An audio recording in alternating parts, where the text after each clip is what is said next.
Hello, everyone. I will go ahead and share my slides. Uh, yeah, while you're busy, I just wanted to welcome, you must just help me if I pronounce your surname wrong, Dr. Rahela Aziz-Bose. I hope Post. it's That was otherwise plus correct. minus right. For giving her time today and talk about her SNAP and food medicine tool that I have, and I'm looking very forward to meeting. Thank you so much for your time. Absolutely. Good morning or good afternoon. Thank you so much for having me today. I'm so excited to share some of this work and for the conversation that will hopefully happen afterward. I'm Rahela Aziz-Bose. I'm a pediatric oncologist and an early career investigator at Boston Children's Hospital and Dana-Farber Cancer Institute in Massachusetts.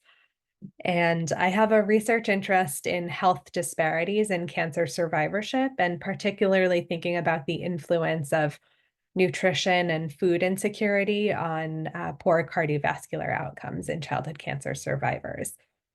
So I will be speaking today about a few different studies that I and my research group have been working on in this area.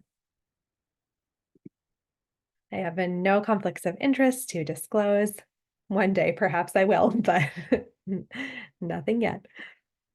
And so I wanted to start off with a few slides of context to just talk about the why behind why I think health disparities are an important area of study, and why I think nutrition and food insecurity comes into play as well. And so for me, the real why is that we know from the past decades or so of literature that children with cancer who are living in poverty experience inequitable outcomes compared to their peers who are living in higher income or non-poverty exposed households. And so that really spans the entire cancer continuum, including increased risk of relapse and lower overall survival, more intensive end-of-life care, more psychological distress during treatment, and then into my area of interest in survivorship, an increased risk of late mortality beyond that 5-year period, and a higher burden of cardiovascular risk conditions. And I could talk about for probably hours what is and isn't known about the reasons behind why poverty is associated with poor outcomes in childhood cancer. This is a framework that I won't go through in detail, but I just wanted to present. It's something that my research group has put together as a proposed framework for how poverty may connect to poor outcomes in childhood cancer. And what I wanted to highlight here is that social determinants of health and social needs, like food insecurity, through many potential social and biologic mechanisms, may impact cancer outcomes. And food insecurity in particular is known to be an independent risk factor for poor outcomes outside the oncology space. And I'm defining food insecurity with the US definition of a household level condition of limited or uncertain access to adequate food for all the members of the household to live an active and healthy lifestyle.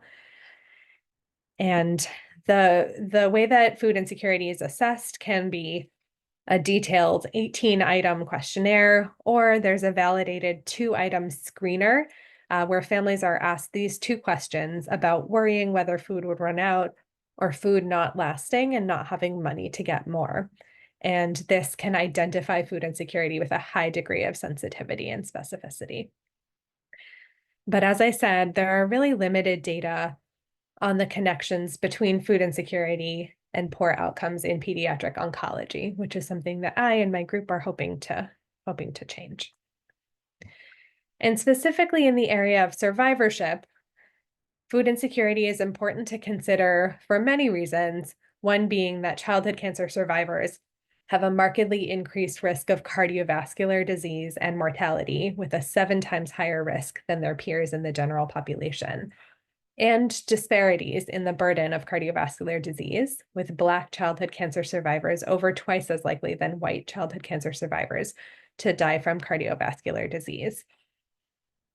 And we know that nutrition, and I don't have to tell this group, is one of the very few modifiable behaviors that can actually prevent or delay onset of chronic health conditions like cardiovascular disease.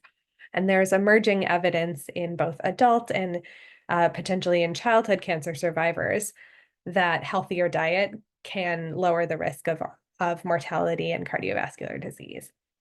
But what I'll argue today is that it's difficult to adequately address nutrition and to achieve a healthful, high-quality diet without considering the impacts of food insecurity and the difficulties affording or putting food on the table. And to take a step back just to talk about the US landscape for a moment, since I know not everybody here is from the US, I thought it would be helpful context. So when I say poverty, 1 in 6 children in the United States live in poverty, and that means a household income that's less than 100% of the federal poverty level, which is about $30,000 per year for a family of 4. If we expand that definition of poverty or low income to 200% of the federal poverty level, which is still an inadequate living income for many parts of the US, a third of children, or 1 in 3, are falling under that definition of low income. And similarly, about 1 in 6, a little over 1 in 6 of US households with children, so this is impacting about 14 million children in the US, are living in households that are having challenges putting food on the table for their family. There are a couple of US federal nutrition programs that are aimed at addressing or supplementing nutrition for low-income families, and I'll speak about 2 briefly. One is called SNAP, the Supplemental Nutrition Assistance Program, and it's a program for low-income individuals and families that provides a monthly stipend, usually on a preloaded debit card, a monthly stipend for purchase of groceries. And it's been shown pretty consistently that participating in SNAP can alleviate food insecurity and improve general pediatric health outcomes. WIC is a slightly more specific program. It's specific to women who are pregnant or breastfeeding and children who are less than 5 years old who have a nutritional risk factor like anemia or being underweight. And it similarly provides a monthly stipend for purchase of foods that are specifically designated as healthy foods by the state WIC offices, federal and state WIC offices. WIC stands for Women, Infants, and Children. And so that's all of the background that I wanted to go through, and the outline of the 3 studies that I'll talk about today is listed here. So first, I'll talk a little bit about SNAP participation within pediatric oncology. So I already mentioned that SNAP has been shown to be helpful for food insecurity and child health outcomes, but there isn't perfect uptake of SNAP across the US. And so you can see here nationally that only 82% of eligible individuals participate in SNAP benefits, and that there's wide variation across the different states in the US. And so what's not known is what the uptake is of SNAP in pediatric oncology populations who may be more vulnerable to food insecurity because of the financial toxicity of treatment, the caregivers losing income.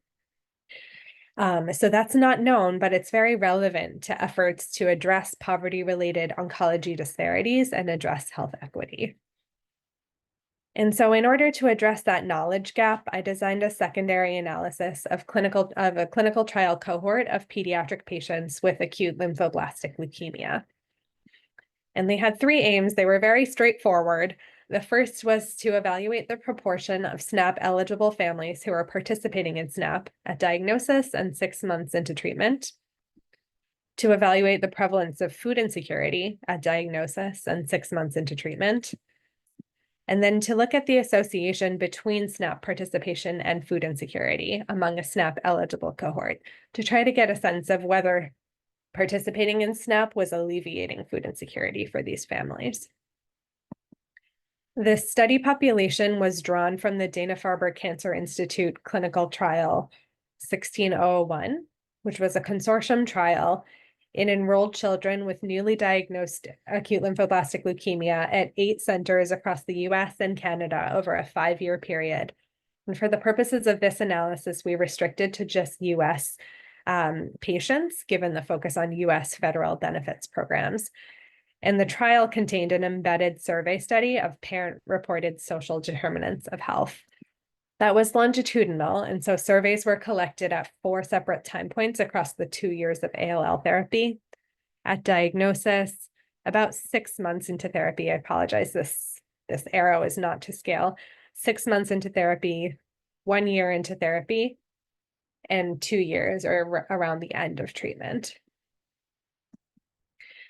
For the purposes of this analysis, SNAP eligibility is a difficult concept to proxy from the data that we had.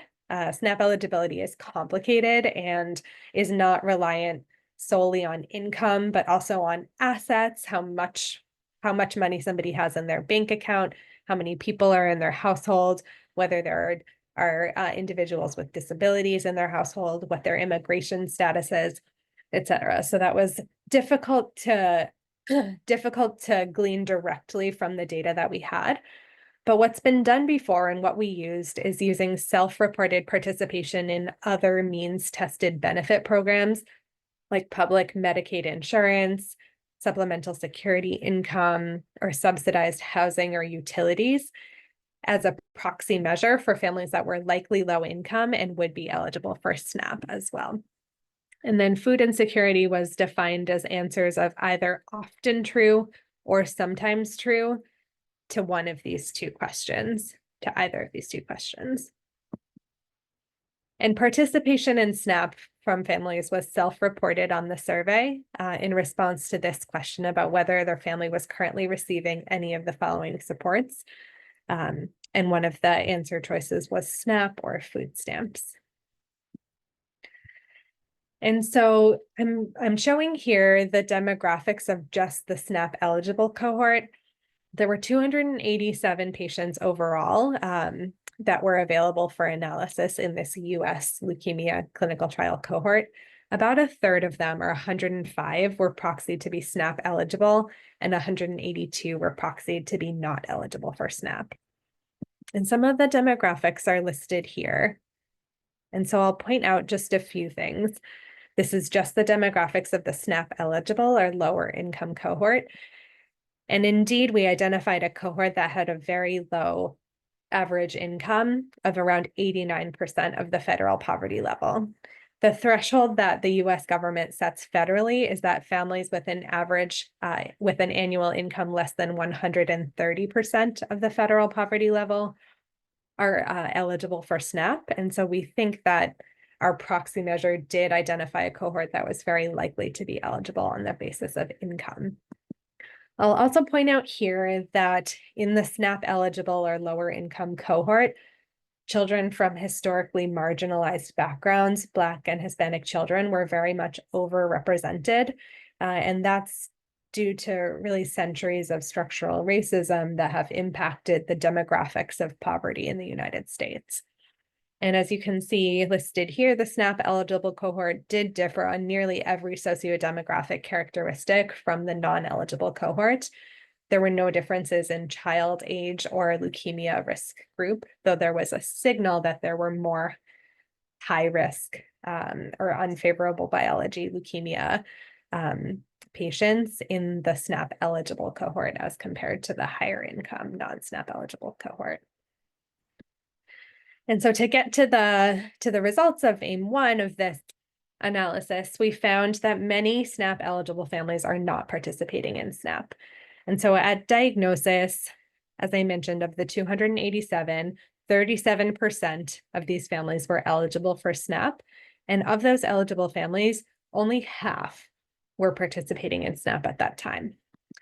And then 6 months later, with these families having intensively engaged in the healthcare system at academic cancer centers in the US with access to social workers and resource specialists in many situations, that proportion of eligible families had increased slightly, but there was still a substantial gap with 43% of likely eligible families not participating in SNAP benefits.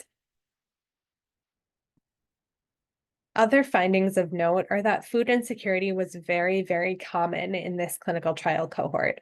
So the overall cohort reported about a quarter had food insecurity at diagnosis, and that increased marginally to 29% 6 months later. And these proportions were much higher among the low income or SNAP eligible cohort, with about half experiencing food insecurity, both at baseline and 6 months later. And there wasn't a significant difference in the frequency of food insecurity between the eligible patients who are participating in SNAP and not participating, either at baseline or 6 months later. And so the questions, I think this analysis really generates more questions than it does answers. And one of the big questions is, why is this the case? Why is it the case that despite all of this intensive healthcare engagement, these families are not accessing benefits that they're eligible for and could help? And so I think there are a couple of thoughts. Some may be oncology specific barriers, like the medical and psychosocial acuity of patients in the first few months of leukemia treatment that might limit parents and care team members' bandwidth to be able to assess benefits uptake and pursue applications that could be complicated and require a lot of time and paperwork. It's certainly the case at my institution and at other institutions in this consortium that though we have absolutely fabulous social workers and resource specialists, they don't have specific training in benefits navigation. And so that lack of expertise may limit people's ability to help in this process. And also, there's no systematic longitudinal assessment of families' changing needs. And so a family could walk in the door with an income that's not qualifying them for benefits, but then one caregiver loses an income and they newly would qualify, but because it's not reassessed, there isn't the ability to help them with that process. And then, of course, there are barriers on the SNAP side. And so it's a complicated and red tape heavy US bureaucratic program. There are many misconceptions about eligibility. It's a complex application process that requires a fair amount of documentation and paperwork in terms of pay stubs and income and other things. And there still exists some stigma regarding participation in a program that is designed for low-income families, and many families feel they would be stigmatized if they did participate. And so there's an intervention that's being developed by one of my colleagues in our research group that will specifically provide benefits navigation with a certified benefits counselor to families of newly diagnosed cancer patients. And so I hope this will address some of these very specific barriers. And I think there's more to come from that intervention to try to understand how we can increase uptake of these important benefits. And so the two takeaways that I had from this analysis were that there's really opportunity to improve health equity. There's only 57% of SNAP eligible families are accessing these benefits. And so systematic benefits navigation is an opportunity for pediatric oncologists and the multidisciplinary team to improve outcomes and health equity. And that food insecurity is highly prevalent among both SNAP enrolled and non-enrolled families. So SNAP alone may not be enough to eradicate food insecurity in these groups, and additional resources directly addressing food insecurity may be necessary given the financial toxicity of treatment that people are undergoing. So that's all I had to say about that study, and I'll welcome questions or discussion at the end. The next study that I wanted to speak about is moving more into the survivorship space, which is my specific area of interest. And so from the data I just presented, you know that a quarter of families are experiencing food insecurity at diagnosis, and this proportion increases over the course of treatment. However, there are no existing data in pediatric oncology Oh, it looks like I just entered the waiting room. Fascinating. Can you guys still hear me? Yes, we can hear you. Okay, perfect. Um, there are no existing data on food insecurity or other social needs in the post-treatment period. We have a lot of amazing childhood cancer survivorship databases in the US, but they haven't historically collected patient-reported information on resource hardships. And so we really don't know how much of a problem or what the scope of need is in survivorship specifically, though we could imagine that it would be high based on the fact that we know childhood cancer treatment has impacts on employment and education and other things that affect people's earning potential.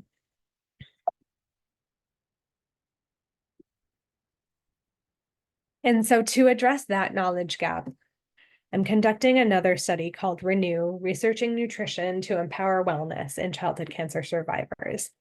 And this is a study to characterize the prevalence of food and nutrition insecurity and explore family perspectives on nutrition-based interventions in the early survivorship period.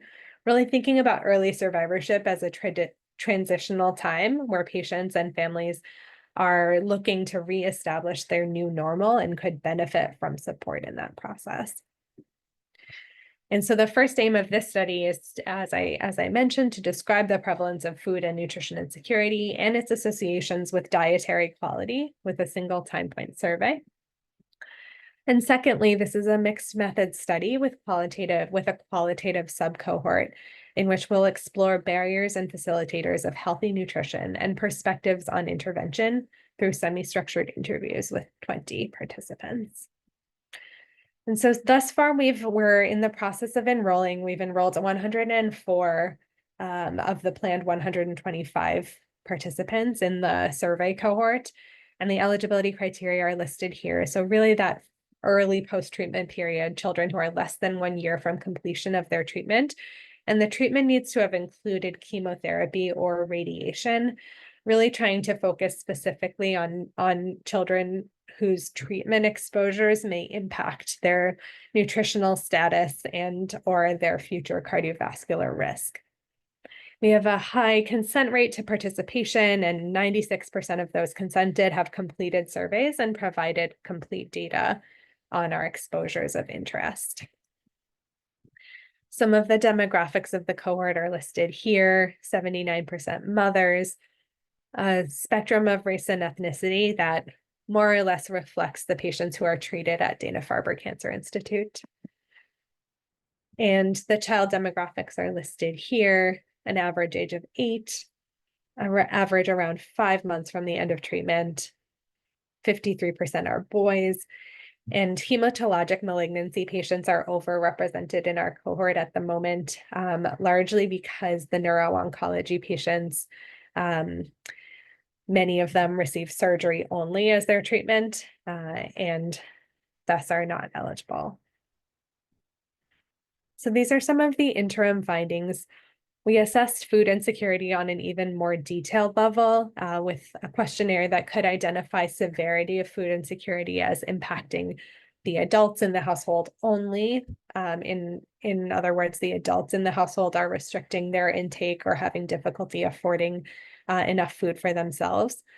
Food insecurity at the child level, in which children in the household are needing to are going hungry or needing to restrict meals or not able to afford an adequate food for the children. And we're finding a high prevalence of any food insecurity. 25% of families are experiencing food insecurity. And the vast majority of these families are reporting food insecurity at both the child and adult level in the household. So relatively severe degree in which the children's food intake is being restricted as well due to finances. When we think about nutrition insecurity, so specifically asking families about challenges accessing or affording healthy foods and ones that support their well-being, almost a third of families are reporting that it's challenging to access those healthy foods. And dietary quality is overall on the low side. We're using a dietary quality screener that gives a score out of 52, and the average dietary quality is around 28, we're getting a signal that dietary quality is lower in the group with food insecurity than in the group who is food secure, though we'll do formal statistical testing of that difference when we've accrued the full cohort. And the qualitative interviews are ongoing as well, and we're just delving into some of the thematic analysis of this data. But what we're hearing from parents over and over is that nutrition is incredibly important to them in this post-treatment period. This one patient's mother said, "You hear so much that diet plays a very important role in all of this. So you want to give them the best so that it doesn't come back. Because I know that she's certainly on her way to getting better, but there are still things that are not right with her. So I want her entire health to be fine." And again, I think more to come from that study, which is really in process. And I think there's a lot of rich data in the qualitative portion of that study that I'm hoping will yield some important insights on how we can support nutrition in that post-treatment period. But I think it's important to concurrently build the evidence base as we're assessing how frequently food insecurity is affecting our patients, to build the evidence base for how we address food insecurity as well. And so I'll talk next and last about an intervention that I and my research group have developed to try to directly address food insecurity for childhood cancer survivors. And this intervention really borrows from the literature on food as medicine, which is food as medicine is a spectrum of programs that, at their core, use food and nutrition as a tool to help prevent or treat diet-sensitive conditions like hypertension or obesity or diabetes. And there's a wide spectrum of these programs, ranging from prevention and preventative programs to treatment programs, and a growing evidence base on the efficacy of these types of programs in improving cardiometabolic outcomes. And so I'll just present very briefly a couple of data points. Medically tailored food packages in which participants get ingredients and recipes that they then cook themselves have been shown in this study of adults with diabetes and food insecurity to lead to a 2-point decrease in their hemoglobin A1C, which the study authors projected would lead to a 40% decrease in the risk of death or diabetic complications. Produce prescription programs are even more widely studied. And so these are programs in which families or patients get free or discounted produce at grocery stores or farmers markets. And a meta-analysis of these programs in both adults and children showed many positive impacts, including lower odds of food insecurity, higher odds of improved child health status, and decreased blood pressure and BMI for adults who are experiencing high blood pressure or obesity at the start of the program. And so the aim of this intervention and this study that I'll speak about next is to design and then adapt a food as medicine intervention for families in this transitional period of early cancer survivorship who are experiencing food insecurity. And this is a multi-element or multi-component intervention that aims to address resource-related barriers and at the same time build culinary skills and cooking efficacy that will hopefully be sustained beyond the intervention time period. And so it's an adaptation of the medically tailored food packages approach, as well as, based on the data that I had presented earlier, assisted eligibility screening and application for government programs like SNAP and WIC. So in a little bit more detail about what the intervention is, it's delivery of meal kits to provide 3 meals per week for the entire family for a 12-week or 3-month period. And the meal kits themselves, there's a picture here, but essentially it's recipes that are provided along with all of the fresh ingredients to prepare those recipes for those meals. And so it still requires cooking in a way that families need to engage with and can kind of build interest and skills around cooking, but it's not as unstructured as a produce prescription, where if families have no familiarity with certain ingredients, it doesn't provide them any structure on how to engage with a new ingredient. And then again, as I mentioned, there's an assisted eligibility screen and application for nutrition benefits to try to increase that uptake of benefits that would hopefully be sustained beyond the 3-month intervention period. And so this was a small pilot study administered at a single center to 10 families, with the objective really to administer the intervention and then gather qualitative and quantitative data from participants to refine the intervention. Is it acceptable? Is it salient to families? And what are the ways in which we can modify this intervention to make it the most effective for them? The eligibility criteria are listed here. Children in early survivorship who are experiencing either low income or food insecurity. And in the program, families completed a baseline survey. Then they received the meal kits weekly for 3 months, an end intervention survey, and then they completed brief qualitative interviews 1, 2, and 4 months into the intervention period to try to assess qualitatively their perceptions of the program and opportunities for refinement. The demographics of this study cohort are listed here, as we might expect, again, from focusing on families who are experiencing poverty or food insecurity. The demographics kind of reflect that. There, 60% of parents had a high school diploma or less. The average household income was $35,000, or about 120% of the federal poverty level. And we achieved a diversity of diagnoses or diagnosis types. And so this study was completed mid last year, and so these are some of the results.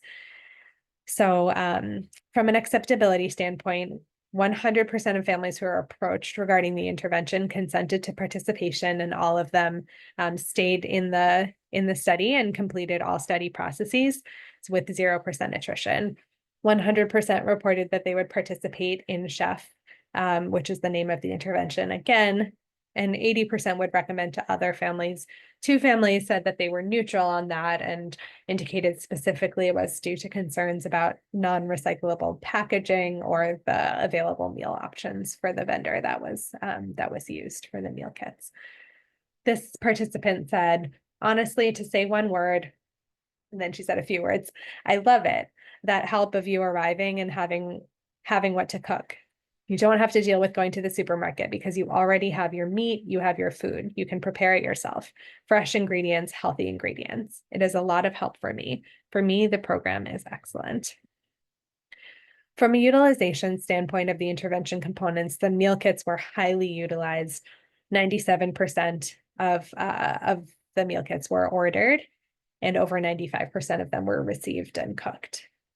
The uptake of SNAP and WIC application assistance was a little bit lower. 7 of the 10 families were already receiving SNAP and WIC at the time of study enrollment. 2 families, despite experiencing food insecurity, were income ineligible for SNAP benefits. And 1 family declined study team assistance due to concerns about kind of the bureaucracy and paperwork and difficulty enrolling for what she perceived to be limited benefits.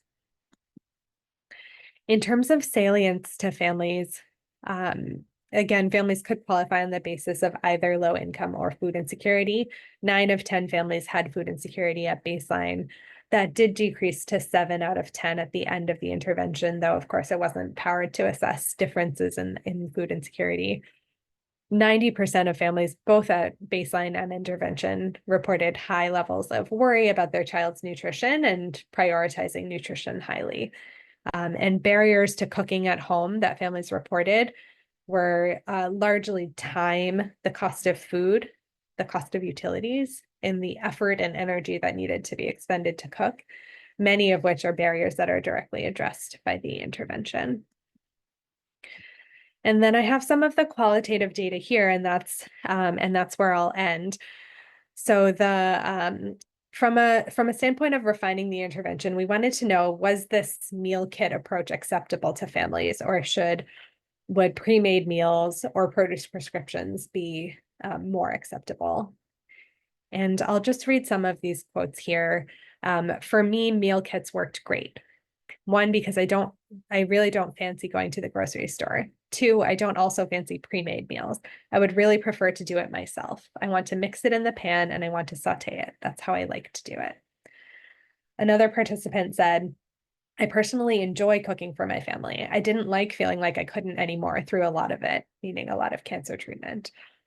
So when we did the study, it was perfect. It was helpful, and the meal kits for us just worked. I was able to cook at my own pace for my family and kind of ease into feeling like a mom and a wife and a homemaker again. From a standpoint of increasing engagement or confidence in cooking skills that could be sustained beyond the study period, this participant said, I think it's nice because the recipes are all there and the ingredients. My husband feels more confident or more motivated to do the cooking. From the standpoint of timing, families told us over and over that the post-treatment period was the right time to provide this type of food support. Many families mentioned, like this mother, when the kid was under his treatment, he'd barely eat. The chemo was very strong, so he'd barely eat. Now I think the program started at the right time because it started when the kid had basically finished his treatment and we're all here at home. It was the right time to make the most of these benefits. And another participant said, I think right towards the end where families are like, okay, now we want to get them healthy again. We want to feed them better than what the steroids and all the chemo are making them want. Like, look, let's start eating better. The end of your treatment's here. Let's not focus on salts and carbs and sugars. Let's start looking at everything else that there is. From a duration standpoint, many participants supported the 3-month duration and wished that it would be longer. This family said, I think 3 months to 6 months will be okay for a family to be able to stand up and just stabilizing, really speaking to that, establishing the new normal and the kind of transitional importance of that first year off cancer treatment. And then from a sustainability standpoint, we interviewed families 1 month after the meal kits had ended. And this mother said, we've been trying to maintain healthy eating the best that we can as a family, but it's definitely not like having that assistance. The assistance just helped way more. Maybe even just like a grocery cart at the end. Here's to get you back to reality. It was an abrupt done. So it was like, oh no, next week. Oh boy. And these were themes that we heard from other families as well. And so in response to all of this data, we're continuing to use meal kits for the next iteration of the intervention. We're adding a step down period of grocery gift cards to further promote sustainability of the intervention in a less scaffolded way. We're continuing to implement the intervention in the first year following cancer treatment. And we're adding a professional benefits counselor to support advanced troubleshooting with SNAP and WIC. Many families, even those enrolled in SNAP during the study period, had questions about renewal or a reduction of benefits that we really needed a certified benefits counselor to be able to address adequately. And so in conclusion to that data, our pilot food as medicine intervention is highly acceptable and salient to families of childhood cancer survivors. The next steps that we're planning are a proof of concept study where we start to determine the effect size pre and post intervention on cardiometabolic relevant endpoints like dietary quality, food insecurity, and cardiometabolic health markers. And then ultimately, I hope once this intervention has been evaluated for efficacy, we can use food as a tool to address food insecurity and cardiovascular risk among childhood cancer survivors. And so I just have this last slide, which is what I hope that I've conveyed to you all today, which is that recognizing and addressing food insecurity is very important across the cancer spectrum, from diagnosis all the way into survivorship, and that it's difficult to achieve healthy and optimal nutrition without thinking about food insecurity, which is so intimately linked to poorer dietary quality. And that novel multidisciplinary interventional approaches to reduce cardiovascular disease and health disparities in childhood cancer survivors are essential. And that food as medicine interventions are one such approach that we've been trying to take with success thus far in early pilot stages. So that was all I had for today. Thank you all so much for your attention, and I've listed some of my mentors and funders here. My email is at the bottom, so I'd welcome questions, comments now, or collaborations at any time in the future. Thanks so much again. Thank you so much. This was absolutely brilliant, and I must say I'm shocked to hear about the percentage of children that also suffer with food insecurity. Usually when we think of the US, we think of high-income country. But this sounds very, very interesting to me. So I'm sure there's a lot of other people that want to ask questions. I'm opening the floor. Please just put on your camera when you ask a question, like we can just see your face. Anybody with questions or comments?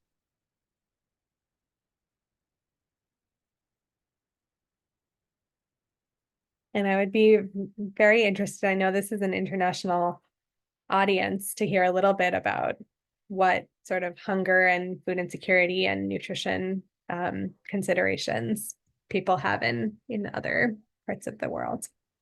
But yes. Hi, I'd like to make a comment. I'm Karina. I work in São Paulo in Brazil, and here we have a big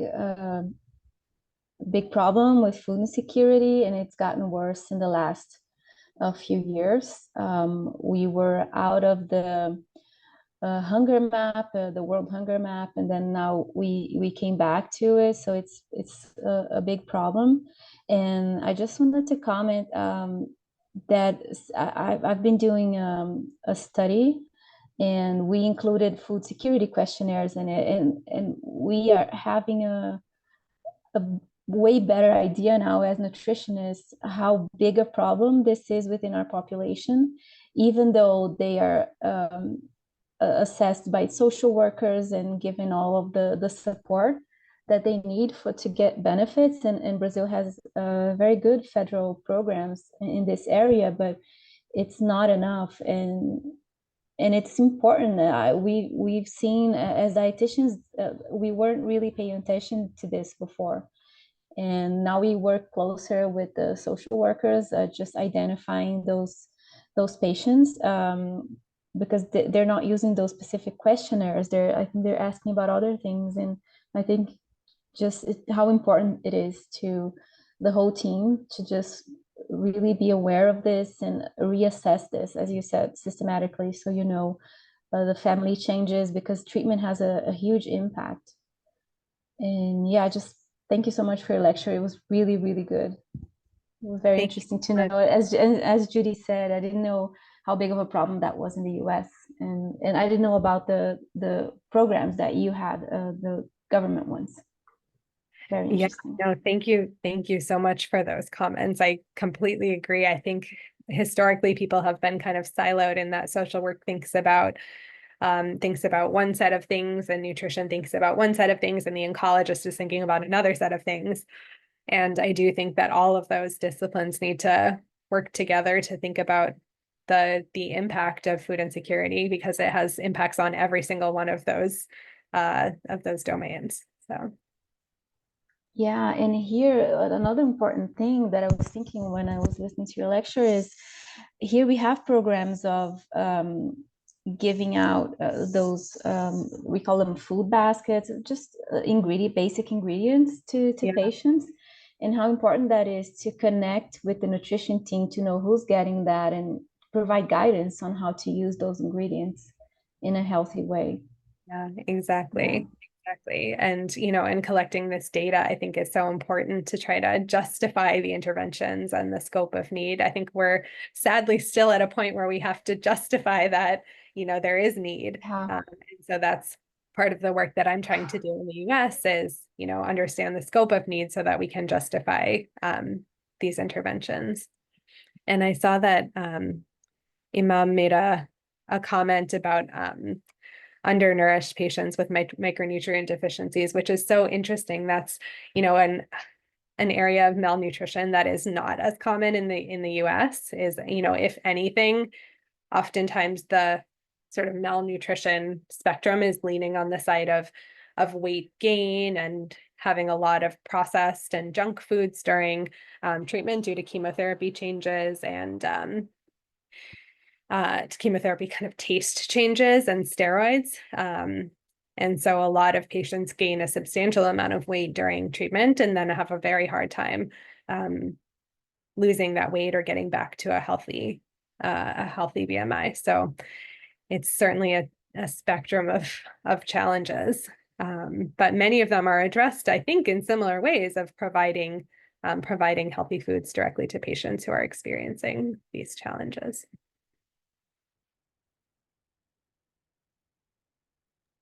Iman, do you have another question or comment? It's very nice to have somebody from Pakistan here today.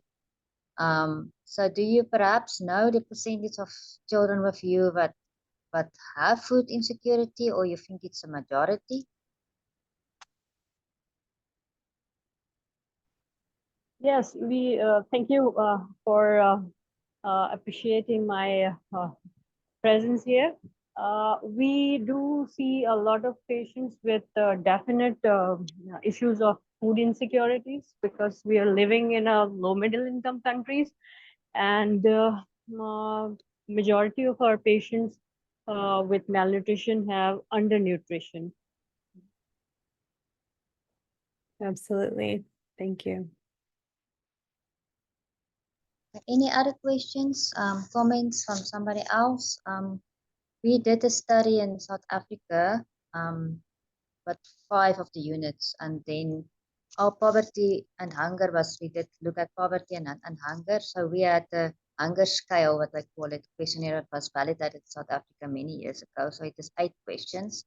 And if you are 5 or above, you're qualified as like severe food insecurity, and 4, you have at the risk. And that, and our study, about 80% was at 4 or more. Wow.